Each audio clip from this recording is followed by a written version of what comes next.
Hi అండి, నమస్తే. Welcome back to our channel voice of Lakshmi.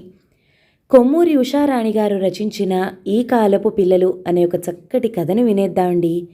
ఈ కథ యువ మాసపత్రికలో 1963 అక్టోబర్ నెలలో ప్రచురింపబడింది. ఇక కథ మొదలు పెడదామా? నిద్రలేవగానే ఎప్పుడూ కామాక్షి దుమదుమలాడుతూనే ఉంటుంది. వంట పనులు చూసుకోవటం, పిల్లల్ని స్కూళ్ళకి పంపటం, మొగుడికి కాఫీ అందివ్వటం, అన్నీ నుదుటి మీద ముడతలతోనే శుభ్రంగా స్నానం చేసి వెడల్పాటి జరి అంచు చీర, ముఖాన గుండ్రటి బొట్టు, ఇన్ని ఉన్న ఆ విసుగు, కోపం కామాక్షిలో అందాన్ని తుడిచేశాయన్నట్లుంటుంది. వెధవ పని, ఎంతకీ తెవలదు అని సణుగుతూనే ఉంటుంది. అంత విసుగుకి మరి వయసు ఏమైనా మించిపోయిందా అంటే అదీ లేదు. 35 ఇంకా దాటలేదు. అమ్మా, నాన్న ఇంకా రాలే? పెద్ద కూతురు లేస్తూనే వేసిన మొదటి ప్రశ్న. అసలే మరిది ఈరోజు వస్తున్నాడని మండిపోతున్న కామాక్షి ఈ ప్రశ్నతో తారాజువలా లేచింది. ఏం ఆగలేకుండా ఉన్నావా? చిన్నాయన వెంచేసే వరకు పళ్ళా బట్టలా? ఏం పట్రాగలడు కుంటివాడు? అయితే అమ్మా, చిన్నాయనకి కాళ్ళు లేవా? రెండూనా? కొడుకులిద్దరూ ఒకరు విడిచి ఒకరు ప్రశ్నల వర్షం కురిపించారు. ఆ పసివాళ్ళు చిన్నాన్నని ఎరుగరు. అత్తలంటూ మామలంటూ చాలామందిని చూశారు, కానీ తండ్రి తాలూకు ఈ తమ్ముణ్ణి చూడలేదు. అందులో అతను కుంటివాడంటే వాళ్ళకి కుతూహలంగా ఉంది. తండ్రి ఈవేళ ఆఫీస్కి సెలవు పెట్టాడు. ఆ వచ్చే మనిషికి మంచం, అది ఓ ప్రత్యేక గది ఏర్పాటైంది. అమ్మేమో రోజు కంటే మండిపడుతుంది. పాల గ్లాసులు వాళ్ళ నోటి దగ్గరే ఉన్నాయి. ఇంకా బట్టలు అవి తొడుక్కుని స్కూల్కి వెళ్ళాలని లేదు. ఇంట్లోనే ఉండి జరిగేదంతా చూడాలని ఉంది. రైలు గంట ఆలస్యం. రఘునాథం స్నేహితుడు శ్రీహరి ముందు ట్యాక్సీలో నుంచి దిగాడు. చెరో చెయ్యి సాయం ఇచ్చి రామాన్ని దింపారు.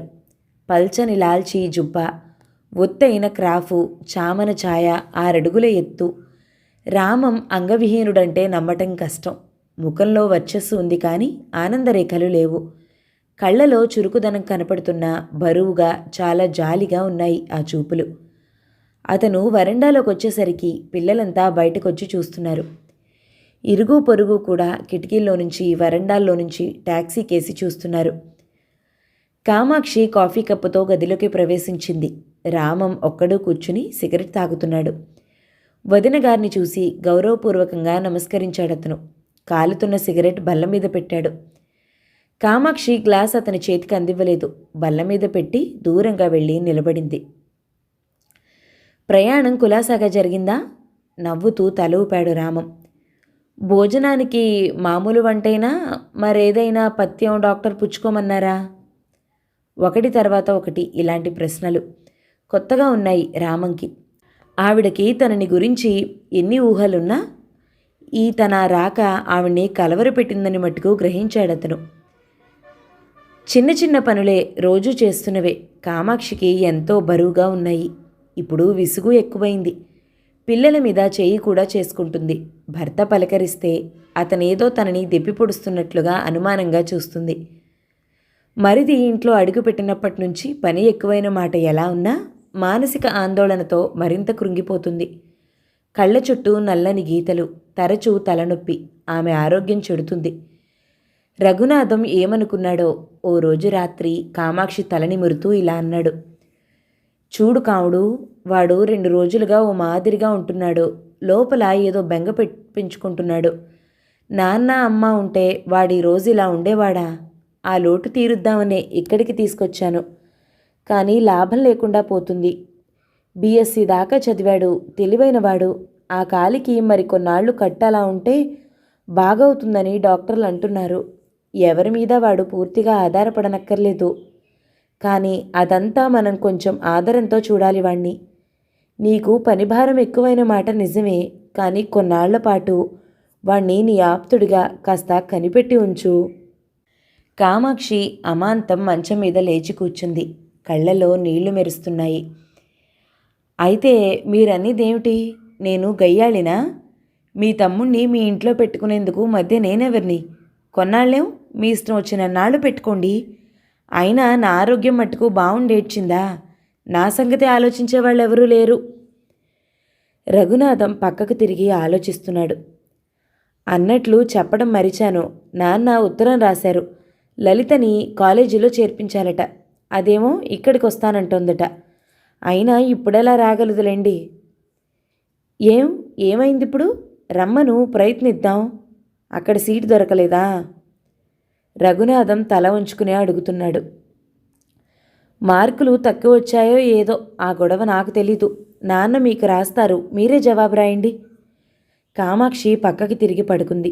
అతను చాలాసేపు అలా మంచం మీద కూర్చునే ఉన్నాడు. చెల్లెల్ని తీసుకొచ్చేందుకు స్వయంగా వెళ్ళింది స్టేషన్కి కామాక్షి.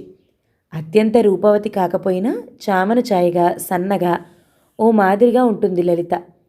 మెడమీదుగా ముడి, పువ్వుల పువ్వుల వాయిల్ చీర, చేతిలో హ్యాండ్ బ్యాగ్, నవనాగరీకం అనవచ్చు.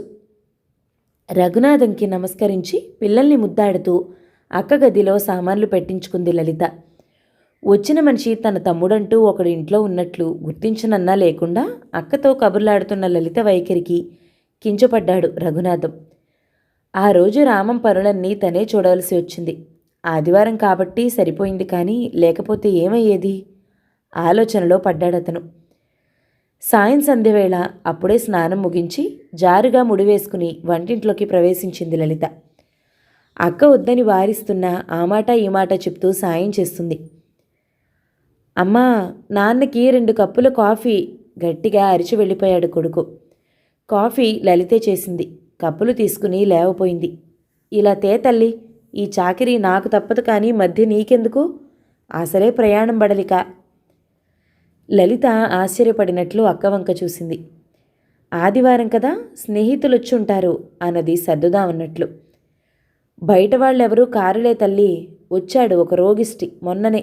అన్నీ మంచానికి అందివ్వలసిందే. ఎవరు అన్నట్లు చూసింది లలిత. ఆయన గారి ఒక్కగానొక్క తమ్ముడు. మాట పూర్తి చేయకుండానే వెళ్ళిపోయింది కామాక్షి. లలిత ఆలోచిస్తూ అక్కని అనుసరించింది. రామం గదిగుమ్మం వరకు వెళ్ళి ఒక క్షణం ఆగింది. మళ్ళీ ముందుకి అడిగేసింది. గదిలో గోడకి ఆనుకుని మంచం, చిందరవందరగా పుస్తకాలు, పత్రికలు పడేసున్నాయి. గది మధ్య టీపాయి, దాని చుట్టూ కుర్చీలు. రఘునాథం పత్రిక చదువుతున్నాడు. రామన్ చేతిలో చిన్న గడియారం మరమ్మత్తు చేస్తున్నాడు. కామాక్షి కప్పులు బల్ల మీద పెట్టి తిరిగొస్తూ చెల్లెల్ని చూసి ఆగింది. రఘునాథం తమ్ముడు కూడా గుమ్మం వైపు చూశాడు. లలిత సిగ్గుపడింది. కొంగు వేలికి చుట్టుకుంటూ అలాగే నిలిచిపోయింది. రోగిష్టి అంటే ముక్కుతూ మూలుగుతూ మంచానికి అంటుకుపోయి ఉంటాడనుకుంది. అది పసివాడనుకుందే కానీ ఇలా చెట్టంత మనిషిని ఎలా అనుకోగలదు? పొద్దున్ననగా వచ్చింది. ఈ ఒక్కగానొక్క తమ్ముణ్ణి చూడకుంటే బావ నొచ్చుకుంటాడని తలపోసింది, కానీ ఇలా అక్క కళ్ళెర్ర చేస్తుందని, బావ ఆశ్చర్యపోతాడని, ఆ తమ్ముడు తన వంక కళ్ళు ఇంతింత చేసుకు చూస్తాడని ఏం తెలుసు లలితకి? రా లలిత, రఘునాథం పిలిచాడు. ఇతను నా తమ్ముడు రామం, బీఎస్సీ చదివాడు, మొన్ననే వచ్చాడు. లలిత వెళ్ళి ఖాళీ కుర్చీలో కూర్చుంది. నా మరదలు లలిత బిఏ పాస్ అయింది, పై చదువుకొచ్చింది. ఇద్దరూ నమస్కరించుకున్నారు. కామాక్షి అక్కడి నుంచి వెళ్ళిపోయింది. ఓ 10 నిమిషాల్లో అమ్మడు అంటూ లోపల నుంచి కేకేసింది. ఆ రాత్రి అక్కపక్కన పడుకుని అడిగింది లలిత. ఇంతకీ అతని జబ్బేమిటి? కుంటివాడు, ఒక కాలు సగం కర్రకాలు. కామాక్షి ఆ ఒక్క వాక్యంలో తన మనసులో భారమంతా వెల్లడించింది. అలాగా, లలిత ఆశ్చర్యపోయింది. ఆ రాత్రి చాలాసేపు నిద్రపోలేదామె. లలిత వచ్చిన పనేమో కాలేజీలో సీటు కొరకైనా ఇంట్లో అక్కకి తోడుగా పనులు చేయటం, షికార్లకి సినిమాలకి వెళ్ళటంతోనే సరిపోతుంది. పిల్లల్ని ఆడిస్తుంది, వాళ్ళకి పాఠాలు చెప్తుంది, మధ్య మధ్య రామాన్ని కనుక్కుంటోంది. ఇదంతా గమనిస్తున్న రఘునాథం ఓ రోజు అడిగాడు. ఏమ్మా లలిత, నువ్వు దరఖాస్తు వెంటనే పెట్టకపోతే సీటు దొరకటం కష్టం. నేను పెట్టను బావా. ఏం? ఉత్తినే ఓ 4 రోజులుండి వెళ్ళిపోతాను. అదేం మరి? మీ నాన్న? ఉత్తరం రాశాను అక్కయ్యతో, చెప్తాను. ఇంత త్వరగా మనసు మార్చుకున్నావేం? లలిత బావను చూసి సమాధానం చెప్పకుండా వెళ్ళిపోయింది. ఇంతా కడుపులో పెట్టుకుని దాచావా ఏం? ఆయన తరపు వాళ్ళు ఉండొచ్చా, నా తరపు వాళ్ళు ఉండకూడదా? ఏం న్యాయం ఇది? నేనుండగా నీకేం సంకోచం? ఏం గతిలేకొచ్చావా? బ్రతిమాలింది కామాక్షి. వంటింట్లో కూరలు తరుగుతూ ఆ వేళ అక్కా చెల్లెలిద్దరూ మహాజోరుగా కబుర్లాడుతున్నారు. కామాక్షి చేతులు తిప్పుకుంటూ చెప్తోంది. లలిత ఉండి ఉండి నవ్వుతోంది. ఉన్నట్లుండి లలిత ప్రశ్నించింది. ఇంతకీ నీ మరిదికి ఉపద్రవం ఎలా జరిగింది? పోనిద్దు పాడుగోలా. మోటార్ సైకిల్ మీద వెళుతూ పడ్డాడట. స్నేహితుడు ఇతను. అంత ఒళ్ళు తెలియకుండా ఎలా వెళ్లారో. బహుశా తాగి ఉంటారని నా అనుమానం. కామాక్షి గొంతు తగ్గించింది. ఆ విషయం గురించి ఇంకా వినాలనుంది లలితకి. కానీ అడగాలనుకున్నదేదో మర్నాడు రామాన్నే అడిగి తెలుసుకుంది. అతను చెప్పింది ఆశ్చర్యంతో వింది. తర్వాత ఎన్నో మాటలు తలుచుకుంది. స్నేహితుడిని రక్షించబోయి గాయపడ్డ ఇతను తాగాడా? ఈ దుస్థితికి కారణం పూర్వజన్మ ఫలం, తలరాత అని సరిపెట్టుకోవాలి. భగవంతుడు స్వయంగా ఇతనికి నేరం విధించాడా? రామం ముఖంలోకి చూసినప్పుడల్లా ఈ సమాధానాల కోసం వెతికేది లలిత. బావా, నీ వల్ల ఒక సహాయం కావాలి. ఆఫీస్ కాగితాలు తిరగేస్తున్న రఘునాథం కళ్ళజోడు సరిచేసుకుంటూ మరదలు వంక చూశాడు. కూర్చోమ్మా, ఏమిటది? నీ సలహా కావాలి. లలిత అటు ఇటు చూసి అతని దగ్గరగా వచ్చింది. నాకు ఉద్యోగం చేయాలనుంది. రఘునాథన్ తల మీద ఎవరో కొట్టినట్లు ఉలిక్కిపడ్డాడు. నువ్వా? ఎందుకు? నాకు ఇంకా చదువుకోవాలని లేదు. ఉద్యోగం ఏదైనా చేసుకుని స్వతంత్రంగా బ్రతకాలనుంది. నీకు మతేమైనా పోయిందా? ఇప్పుడు నీ స్వతంత్రానికి ఏమైంది? మీ నాన్న ఈ మాట వింటే మండిపోతాడు. అసలు పై చదువుకే ఎంతో కష్టం మీద ఒప్పుకున్నాడు. ఉద్యోగం చేయటంలో తప్పే ఉంది బావా. ఈ రోజుల్లో ఎంతోమంది అమ్మాయిలు ఉద్యోగాలు. వాళ్ళ మాట మనకెందుకు? నీకు అవసరం ఏమిటి చెప్పు? మీ కుటుంబంలో ఆడపిల్లలు ఇలా ఉద్యోగాలు చేసింది లేదు. నిక్షేపంలా మంచి చోట చూసుకుని స్థిరపడగా నీకేం? రఘునాథం గొంతులో మందలింపు ధ్వనించింది. లలిత పలక్కుండా అలా నిలబడే ఉండటం చూసి అతని మనసు చివుక్కుమంది. పోనీ ఏదో సరదా కోసం ఉద్యోగం చేయాలన్నా ఈ రోజుల్లో ఉద్యోగాలు దొరకటం మహా కష్టంగా ఉంది. ట్రైనింగు అది లేకుండా ఉత్తి బిఏ మట్టుకు పాస్ అయిన నీకు నువ్వేం సాయం చేయలేవా? లలిత సూటిగా అతని ముఖంలోకి చూసింది. నేనా? అతనికి ఈ ప్రశ్న చాలా చిత్రంగా ఉంది. ఆ సంభాషణ అంతటితో ముగిసిపోయినా రఘునాథం ఆ విషయం భార్యకి చెప్పకుండా ఉండలేకపోయాడు. నీకేమైనా మతిపోయిందా ఏం? రోజురోజుకి మరీ ఇలాంటి బుద్ధులు పుడుతున్నాయేం? ఉద్యోగం చేస్తావు, ఎవరిని ఉద్ధరించేందుకు? నీ మీద ఎంతమంది ఆధారపడి ఉన్నారు? అమ్మకి విషయం తెలిస్తే ఉరిపెట్టుకుంటుంది. పెళ్ళి పెటాకులు లేకుండా మిస్సమ్మలా ఉండిపోతావా? లలితని పిలిచి నానా దులుపుడు దులిపింది అక్క. ఆ వేళ కామాక్షి తలనొప్పి అని పడుకోవటం వల్ల రామంకి లలితే అన్నం వడ్డించింది. మిమ్మల్ని ఒక మాట అడగొచ్చా? ఏమిటన్నట్లు చూసింది లలిత. ఊరికెళ్ళిపోతున్నారటగా అన్నయ్య చెప్పాడు. లలిత తల ఉంచుకుంది. ఈ 4 రోజులు నన్ను ఎంతో ఆదరించారు. కృతజ్ఞత ఎలా చెప్పాలో తెలియటం లేదు. రామం మాటల కోసం తడబడ్డాడు. అయినా చదువుకునేందుకు అవకాశం ఉండి ఇలా వెళ్ళిపోవటం బాగలేదు. ఈ అవకాశాలు మళ్ళీ రావు కూడా. లలిత అతని మాటల్ని శ్రద్ధగా వింటుంది. రోజు భోంచేశాక కాసిని కబుర్లవి చెప్పే మనిషి ఆ రోజు త్వరగా గదిలోంచి వెళ్ళిపోయింది. కానీ ఆ మర్నాడు లలిత కళ్ళు ఎర్రగా ఉన్నాయి. మాటల్ని మనుషుల్ని తప్పించుకుంటూ తిరిగింది రోజంతా. మరో 4 రోజులకి అనుకున్న ప్రకారం లలిత ప్రయాణం కట్టింది. బట్టలు పెట్టె చాలా హుషారుగా సర్దింది. ఇరుగు పొరుగు దగ్గర సెలవు తీసుకుంది. అక్కని కౌగిలించుకుని మళ్ళా వస్తానంది. బావకి నమస్కరించింది. ట్యాక్సీ వచ్చి వాకిట్లో ఆగింది. కామాక్షి భర్త సామాన్లు కారులో పెట్టే హడావిడిలో ఉన్నారు. లలిత చెప్పులు తొడుక్కుంటూ వెనక్కి తిరిగి రామం గదివైపు ఒకసారి చూసింది. గుమ్మం వరకు వెళ్ళి కాసేపు ఆలోచిస్తూ అలా నిలబడి మళ్ళీ వెనక్కి తిరిగి వచ్చేసింది. ఇవాళే కాదు, ఈ 4 రోజులుగా ఆమె అలానే చేస్తూ ఉంది. లలిత వెళ్ళిపోయిన వెలితి ఆ ఇంటినంతా ఆవరించింది. ఆ వేళ చెల్లెలు వెళ్ళిపోయిన బెంగ ఇంకా పోలేదు కామాక్షికి. దాదాపు నెల కావస్తున్నా లలిత ఇంట్లో తిరుగుతున్నట్లే పలవరిస్తున్నట్లే ఉంది. అదీకాక ప్రస్తుతం పనిభారం బెంగలు ఎక్కువైన తనకి లలిత లేని లోటు కొట్టొచ్చినట్లు కనిపిస్తోంది. రఘునాథం ఆ వేళ పొద్దునే వంటింట్లోకి వచ్చి భార్యని తన గదిలోకి పిలిచాడు. చేతులు తుడుచుకుంటూ పరిగెత్తింది కామాక్షి. ఈ వారం నాకు బొంబాయి ప్రయాణం ఉంది. వాడికి అక్కడ చిన్న ఉద్యోగం దొరికింది. అదే రోజంతా కాదులే, కొన్ని గంటలు మాత్రం. జీతం ఎక్కువ లేకపోయినా హాస్టల్ అది ఏర్పాటుంది. నీకు తెలుసో లేదో ఇలాంటి వాళ్ళకి ట్రైనింగ్ సెంటర్లు అవి ఉన్నాయి. కామాక్షి భర్త పక్కన కూర్చొని వింటోంది. ఏమో, అదృష్టం బాగుంటే మరో 2 సంవత్సరాలకి వాడి పూర్తి మనిషి కాగలుగుతాడు. నాకు పంపాలని లేదు, కానీ వాడే పట్టుదలగా ఉన్నాడు.